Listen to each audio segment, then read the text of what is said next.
Bonjour à tous, bienvenue pour le Tour d'Europe de la presse. Ce lundi 13 octobre 2014, on débute notre voyage par la France. L'équipe encense Raphaël Varane.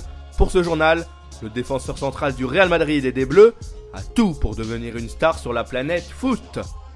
De son côté, la Provence diffuse une interview de Mathieu Valbuena.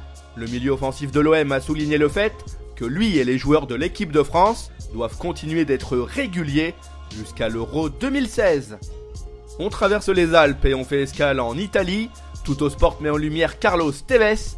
Les dirigeants et les entraîneurs ont désigné Lapache comme étant le joueur le plus décisif en Serie A. À la Juventus, le goleador argentin est un élément incontournable cette saison. Pour sa part, la Gazzetta dello Sport retranscrit les propos de Silvio Berlusconi.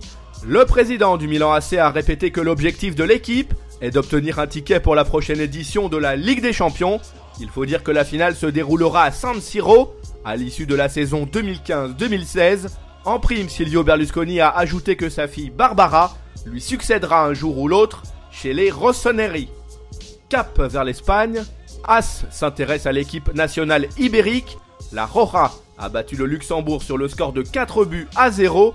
Les hommes de Vicente del Bosque ont donc redressé la barre après le revers de buts à 1 face à la Slovaquie. Sport, quant à lui, juge que le Real Madrid a manqué le coche au sujet de Neymar. Les merengues étaient prêts à l'époque à mettre environ 110 millions d'euros sur la table afin de déloger l'artilleur brésilien Dos Santos. Au final, ce dernier avait rejoint le Barça. On embraye avec un détour en Angleterre. Le Daily Mirror se penche sur le cas Raheem Sterling.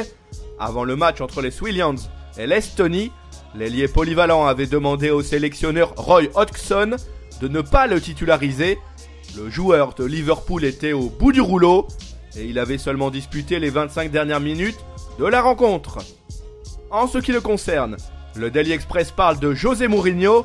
Au cours d'un reportage diffusé lors de l'émission Téléfoot, le manager de Chelsea a confirmé qu'il a recalé à 2 reprises les dirigeants du PSG. Voilà, ce tour d'Europe de la presse est terminé. On se retrouve très vite pour une nouvelle édition. En attendant, vous pouvez consulter en temps réel l'actualité sur le site de Top Mercato. Nos applis pour mobile et tablette, de même que nos pages Facebook et Twitter, sont aussi à votre disposition. À bientôt.